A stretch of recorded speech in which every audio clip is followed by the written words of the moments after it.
Êxodo capítulo 16. Abre comigo aí, Êxodo, bem fácil, Gênesis, Êxodo. Segundo livro da Bíblia, capítulo 16.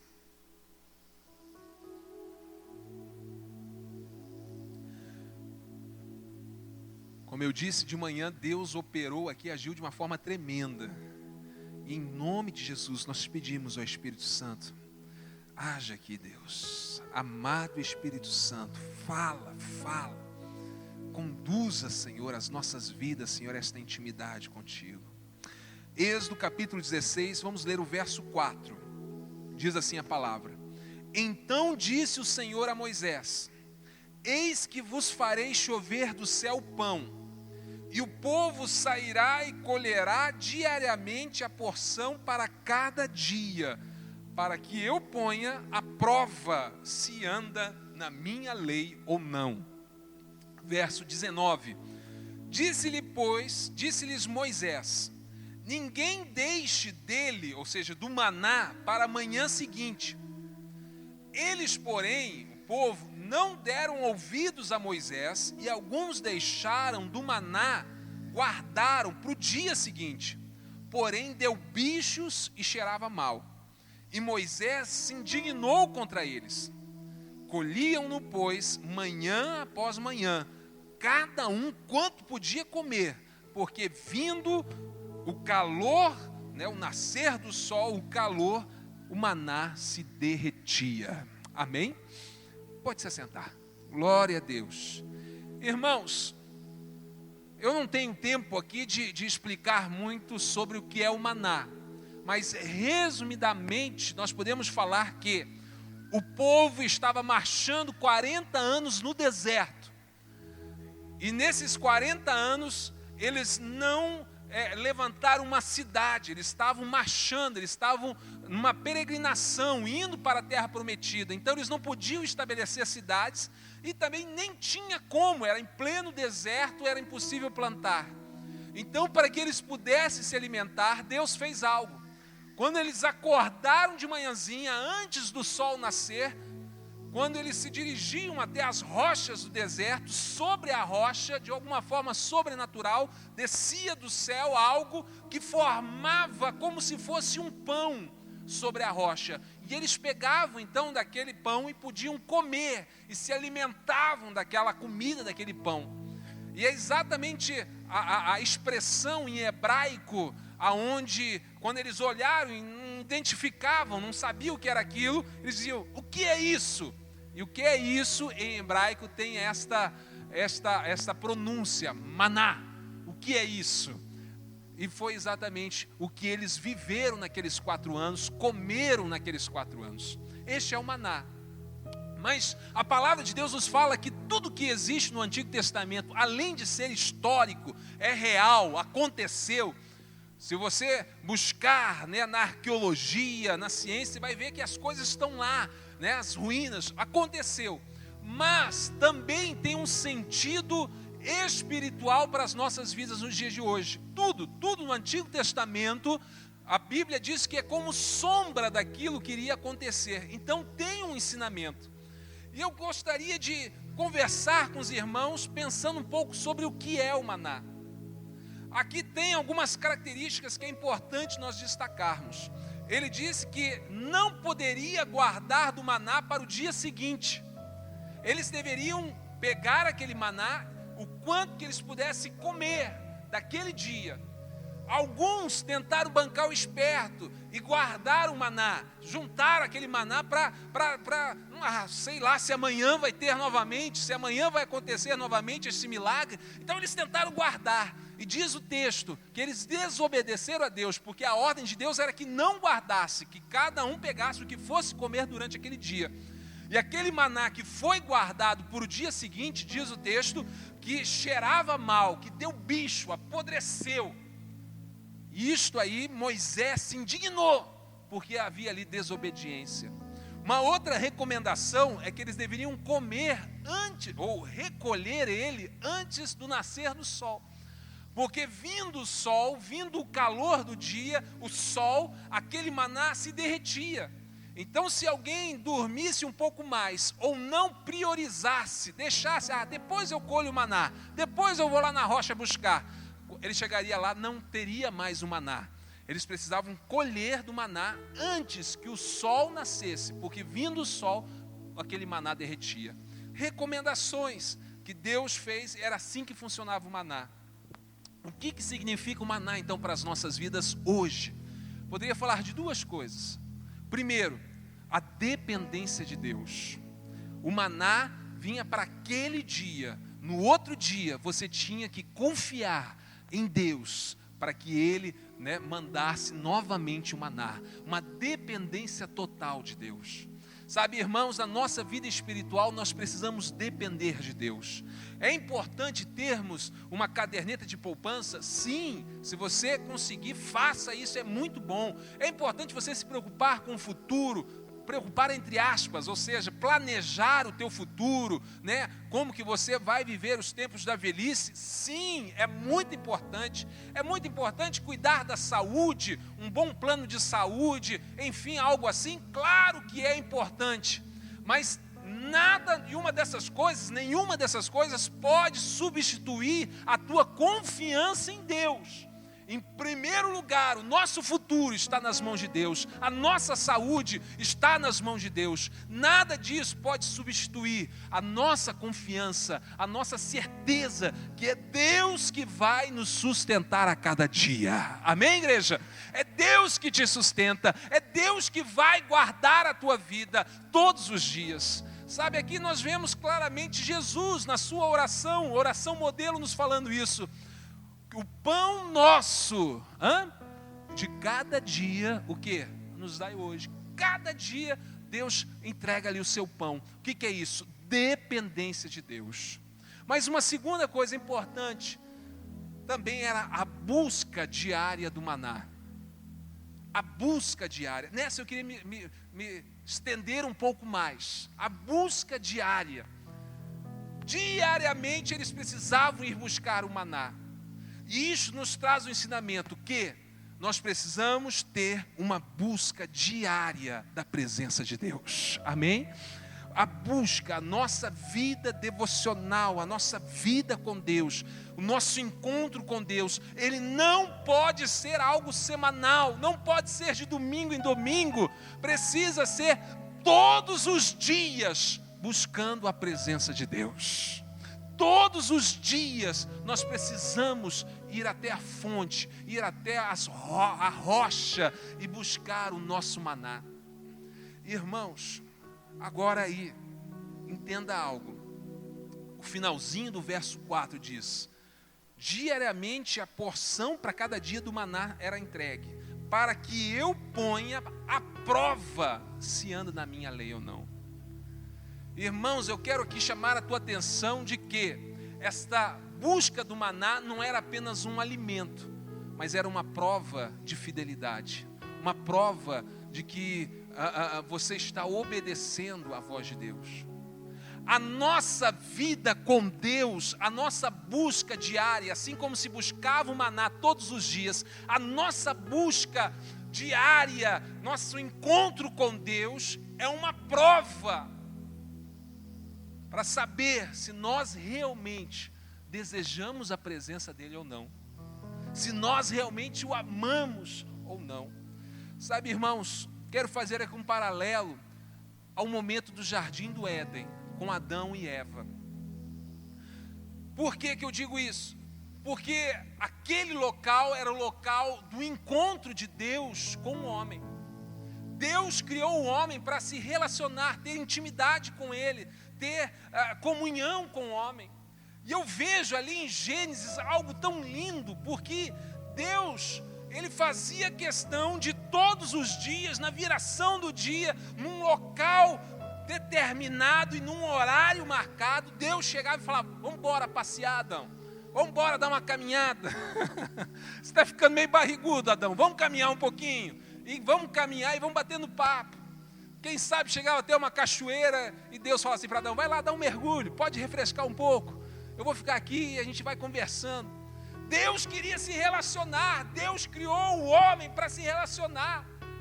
O jardim era o encontro. E sabe qual era a função do homem no jardim do Éden? Era cultivar o jardim e proteger o jardim.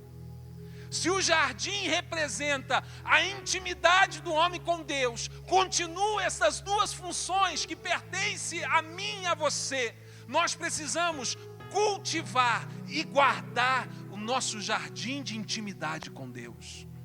O diabo, ele veio para destruir isso, e infelizmente lá no Éden conseguiu. Fez o homem pecar, desobedecer a Deus, e quando Deus chega para se encontrar com Adão, no horário, no local marcado, ele chega e fala: peraí, tem alguma coisa errada, cadê o Adão? O Adão estava escondido no meio ali do mato porque tinha pecado. O pecado trouxe a separação. Qual que é a nossa missão? Guardar o jardim do Éden, cultivar o jardim do Éden, cultivar e guardar o nosso relacionamento. O diabo, ele vai tentar de todas as formas quebrar a comunhão sua com Deus. Ele vai tentar de todas as formas atrapalhar, que você não tenha tempo, que você não tenha forças, que você não tenha cabeça, que você não tenha ânimo. Enfim, ele vai tentar fazer qualquer coisa para que você deixe de ter o teu encontro diário com Deus, assim como Adão tinha. Para que você deixe de buscar o teu maná, este alimento diário. O diabo vai querer fazer isto, mas nós precisamos aprender que no jardim do Éden, o homem tinha que guardar e cultivar. Nesse teu relacionamento, você tem que guardar o teu relacionamento com Deus, protegê-lo. Não deixar que nenhuma das setas malignas, nenhum dos ardis satânicos venham atingir o teu relacionamento e ferir, fazer parar esta comunhão. E cultivar, que cada dia cresça mais, em nome de Jesus. Amém, igreja? Agora chama a tua atenção. Havia hora e local marcado. A viração do dia, em tal lugar, Deus estava lá e Adão estava lá. E os dois então tinham aquele momento de comunhão. Se você quer ter uma vida devocional, você precisa ter hora e local. Hora e local. Por quê? Olha aqui novamente o maná. O maná, diz o texto, que quando o sol nascia, ele derretia. Então era necessário o quê? Priorizar, deixar em primeiro lugar o quê? Buscar o maná. Porque se não buscasse o maná em primeiro lugar, o sol vinha e derretia o maná. Aqui fica uma dica para mim e para você. Qual o horário do nosso encontro diário com Deus? Deus dá essa dica, de manhãzinha, antes do sol nascer, antes das atividades. Por quê? Porque se você não priorizar isto, e você já levanta, já sai trabalhando, já resolvendo problemas e faz isso, aquilo, depois eu faço meu devocional, vai vir o sol e o maná derrete. Se você não der prioridade, vai vir os problemas do dia, situações, coisas para serem resolvidas, e quando vê, você fala assim: Deus me perdoe, mas hoje não vai dar tempo, amanhã eu faço. E se amanhã você não priorizar, você não vai fazer, e assim vai passando os dias, e você não teve nenhum dia naquela semana um relacionamento com Deus. O teu jardim foi ferido, o relacionamento foi ferido. Sabe, irmãos, Deus dá essa dica, de manhãzinha, antes do sol nascer, priorizar, consagrar como primícias ao Senhor do teu tempo. Primícias em primeiro lugar. E quando você consagra esse primeiro tempo como primícias, você está abençoando todo o seu dia. Isso aqui, gente, é uma lei que rege o mundo espiritual das coisas de Deus. Quando você separa e entrega a Deus as primícias, as primeiras horas do dia, todas as demais horas daquele dia serão abençoadas. E coisas que talvez você diga assim: não vai dar tempo de resolver este problema hoje. O teu dia vai ser tão abençoado, porque você consagrou aquelas primeiras horas a Deus, vai ser tão abençoado, as portas vão ser abertas, Deus vai te dar sabedoria, Deus vai te dar milagres ali naquele dia, que aquele dia então você vai resolver tudo que você precisava, porque tem a bênção de Deus ali. E quando faz ao contrário, você não consagra a Deus as primícias e já sai resolvendo, aquele dia às vezes não fica com esta bênção de Deus. E vai passar o dia inteiro e você não faz nem o teu tempo com Deus e nem resolve tudo que você precisava resolver. Irmão, é uma lei, é um princípio espiritual das primícias. Vamos voltar agora em fevereiro com as primícias, né? Firmar mais esse ensinamento de você trazer as primícias, sua oferta de primícias. O dízimo tem que ser primícias também. A primeira coisa a ser separada deve ser o dízimo e a sua oferta, porque é o mesmo princípio. Se você pega e deixa para separar o dízimo por último, sai pagando as contas, paga tudo, e por último separa o dízimo, por último separa a oferta, são duas coisas que podem acontecer. Primeiro, vir o sol e derreter o maná. Ou seja, deixar por último e você sai pagando. Ih, meu Deus, esse mês não vai sobrar. Deus não quer sobra não, Deus quer primícias, em primeiro lugar. Então a primeira coisa é isso. Segundo, é que você, quando traz como primícias, em primeiro lugar, a sua oferta, o seu dízimo, você está abençoando os 90% do teu salário. Assim como as primícias do teu tempo, você abençoa o teu dia, primícias abençoa o teu salário. Se você deixou por último, você vai estar abençoando um dinheiro que não está mais contigo. Você já pagou um monte de conta, o dinheiro já está lá com as outras pessoas. Então você precisa separar em primeiro lugar para Deus.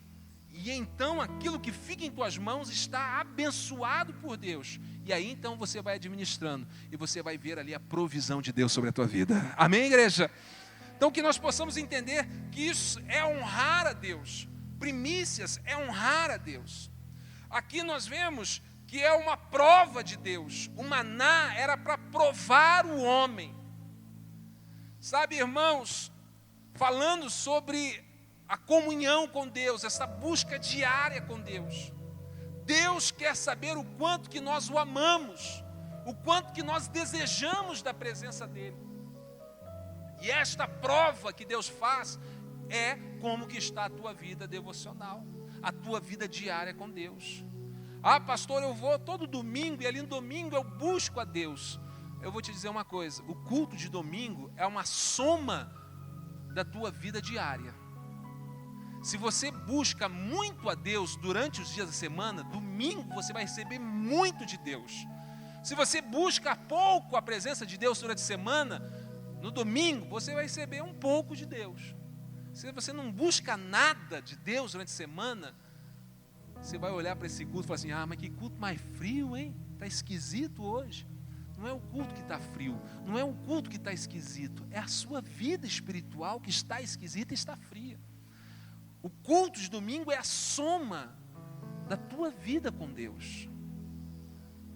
E aqui, gente, é muito forte, porque ele diz que desta forma Deus nos prova. Lá em Jeremias tem um texto que é violento. Jeremias 2,13, Deus fala assim, 2 males cometeu o meu povo. Primeiro, abandonou o manancial de águas.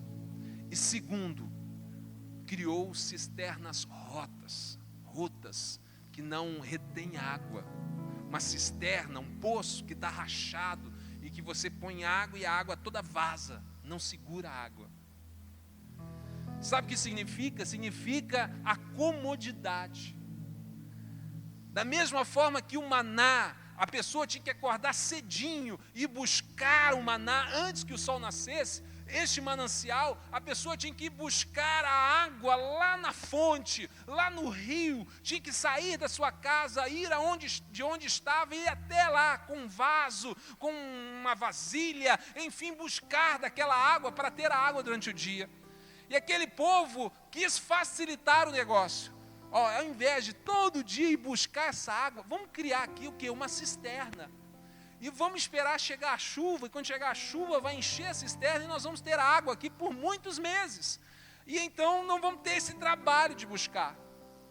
E no mundo espiritual, muitas pessoas fazem a mesma coisa. Não querem pagar o preço de buscar a presença de Deus, de acordar um pouquinho mais cedo, dobrar os seus joelhos e buscar a Deus, de pegar a Bíblia e ler, deixar Deus falar consigo. Ah, não, isso é muito trabalhoso. Ir buscar o maná, ir lá na fonte, é muito trabalhoso. Vamos criar uma cisterna, vamos facilitar, vamos fazer algo mais prático, mais fácil. Ah, vamos só ouvir ali aquela mensagem de domingo, já está bom demais. Sabe, Deus quer ver a tua busca, o teu desejo da presença de Deus. Deus, Ele quer ver isso. Nós somos provados por essa busca diária. Irmãos, isso é forte. Por que eu digo?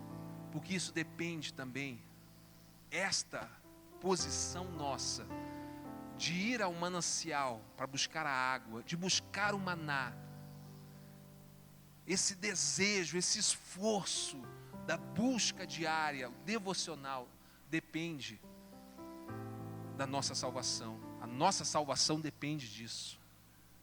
Por que eu digo isso? Mateus capítulo 7. Ai, irmãos, me perdoe, mas é a palavra de Deus. Jesus fala assim: nem todo o que me diz Senhor, Senhor, entrará no reino dos céus, mas aquele que faz a vontade do meu Pai, que está nos céus, este tem a salvação. Sabe o que Jesus está falando?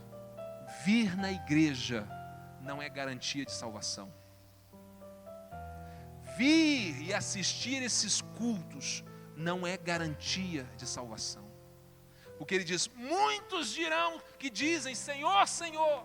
Ou seja, muitos que vão na igreja. E ele ainda continua dizendo: muitos vão dizer naquele dia: Senhor, nós profetizamos, nós expulsamos demônios, nós fizemos ali milagres. E Jesus fala: não, apartai-vos de mim, porque eu não te conheço. Expulsar demônios, profetizar, tocar no louvor, vestir um uniforme de diaconato, subir no altar, botar um paletó e pregar a palavra, não é garantia de salvação. O que garante a nossa salvação? Ele está dizendo: vocês fizeram estudo, mas eu não te conheço. Você conviveu num grupo, um grupo de pessoas que cantavam bonito e que um motivava o outro, mas você nunca me conheceu. Nós nunca tivemos intimidade. Você nunca foi buscar um maná todos os dias. Você nunca foi buscar as águas lá na fonte, no manancial. Você se acostumou a ir na igreja, se acostumou a repetir o que os outros falam e até mesmo exercer funções, mas isso não garante a nossa salvação. O que garante a nossa salvação é conhecer a Deus pessoalmente, ser amigo de Deus, intimidade com o Senhor, é a busca do maná todos os dias. Isso é forte. Isso é forte. Muitos ficarão de fora, porque talvez nunca entenderam isso. Mas nós estamos tendo a oportunidade hoje de entender. Deus está te falando isso. Busque o maná. Nós somos provados aí. Sabe, no maná existe ainda uma última referência que eu quero usar, que se refere ao maná. Lá em Apocalipse, na carta à igreja de Pérgamo, ele diz assim: ao que vencer, irá comer do maná escondido. Há um diferencial ali, ele coloca escondido. Por quê? Porque depois dos 40 anos que aquele povo recebeu o maná, então chegaram na terra prometida, o maná cessou, agora eles poderiam cultivar. Deus dá uma ordem, que deveriam pegar o maná um pouco daquele maná, colocar dentro de um vaso e guardar dentro da arca. Você sabia que dentro da arca existiam alguns objetos, entre eles o maná. E o maná então ficava agora escondido dentro da arca. Quem olhava de longe, quem não prestava muita atenção, quem não chegava perto, nunca imaginaria que lá dentro tem o maná. Só sabia quem se aproximava, quem buscava, quem tinha intimidade. Sabe, Deus, Ele usa essa questão de se esconder. Pensa comigo, Jesus falava através de parábolas. O que é uma parábola? Esconder a verdade. Ou seja, eu quero passar uma mensagem aqui para o Donizete, mas eu não quero que as outras pessoas entendam. Então eu vou usar uma forma, uma linguagem que só ele entenda que eu estou falando. Então eu faço uma ilustração que ele vai entender e as outras pessoas vão ficar boiando. Isso é usar parábola. E Jesus escondia a sua mensagem do povo usando parábolas. Que negócio mais doido. Jesus nos fala sobre o reino de Deus é igual um tesouro escondido. Lá em Isaías 45, verso 15, diz assim: verdadeiramente tu és o Deus que te ocultas. Deus se esconde. Sabe, lá no início da minha caminhada com Jesus, no início do meu ministério, um dia eu fiz uma oração meio tola, mas fiz. Eu falei: Deus, o Senhor devia se exibir mais. O Senhor devia, sabe, aparece aí no céu, manda um anjo. Já pensou se um anjo saísse voando aqui, agora, aqui, ó. Domingo que vem a igreja estaria lotada. Deus, se exibe um pouco mais, faz mais coisas assim para que chamar a atenção do povo e o povo então despertar e vir para a igreja. Hoje eu entendo quão tola essa oração era. Porque Deus não quer simplesmente igrejas cheias.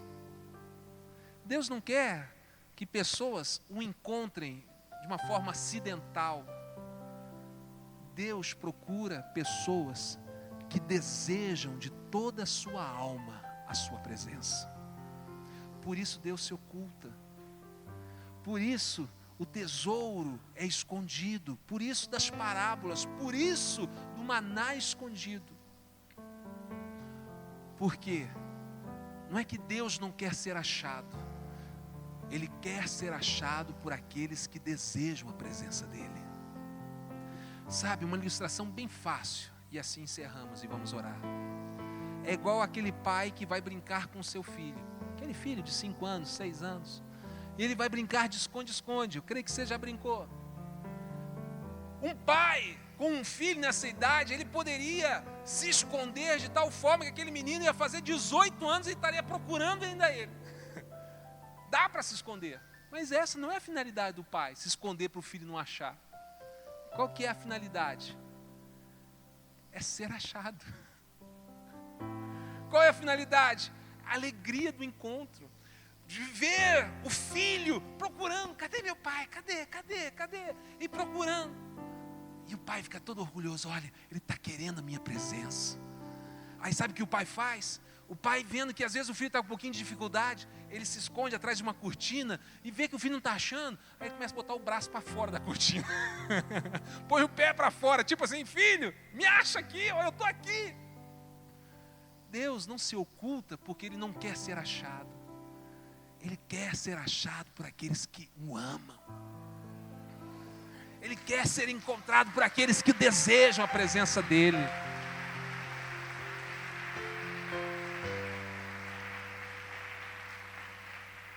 Que nós possamos buscar diariamente a esse Deus. O maná. O maná. Irmãos, isso depende da nossa salvação. A nossa salvação depende disso. Busca diária. Maná foi colocado para que o povo fosse provado. Como que a nossa fé é provada? Como que a nossa vida espiritual é provada? Se você tem buscado o maná todos os dias.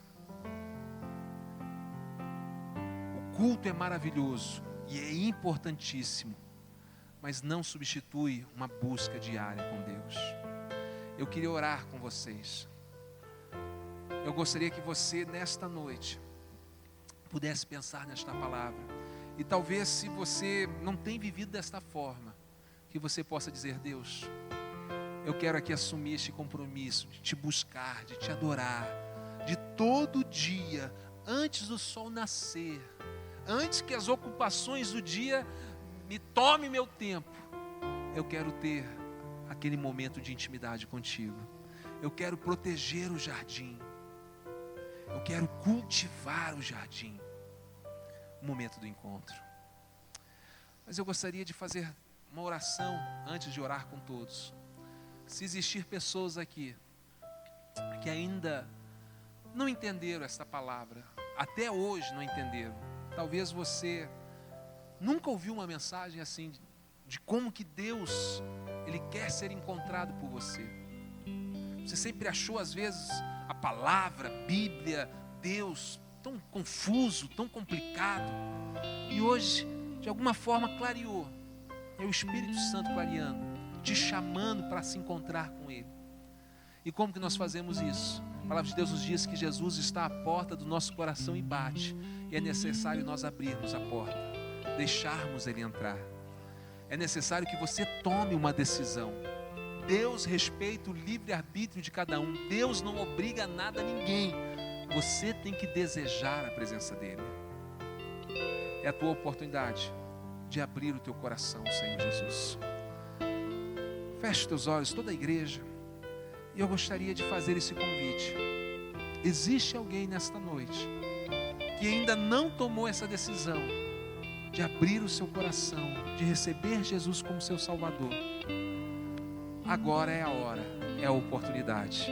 Ele está batendo no teu coração, Ele está ali com o braço para fora da cortina e dizendo: me ache, eu estou aqui, venha ao meu encontro, eu estou esperando, eu quero te abraçar, eu quero te amar. Quem gostaria nesta noite? Existe alguém? Levante a sua mão bem alto que eu quero orar por você. Tem alguém que quer entregar a sua vida a Jesus? Tem alguém que quer nesta noite falar assim: Jesus, eu te recebo como meu Salvador? Tem alguém? Levante a mão bem alto. Glória a Deus. Mas alguém gostaria de nesta noite entregar a sua vida a Jesus, buscar este Deus verdadeiramente? Tem mais alguém? É teu momento, já temos alguns irmãos. Tem mais alguém?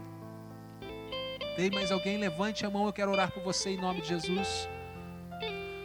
Tem alguém que quer reconciliar com o Senhor? Talvez você se afastou, foi para longe de Deus. Mas hoje você está vendo Jesus novamente dizendo: pode vir, eu estou aqui, continuo te amando.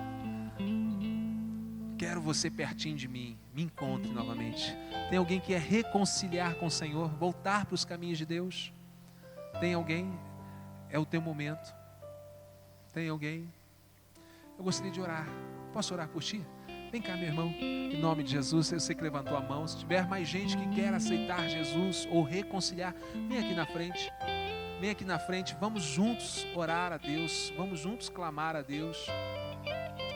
Vamos juntos ter esse momento de entrega. Mas alguém gostaria? Deus está de braços abertos. Se tiver alguém, vem cá. Ou aceitar ou reconciliar. Glória a Deus. Aleluia, Senhor. Glória a Deus.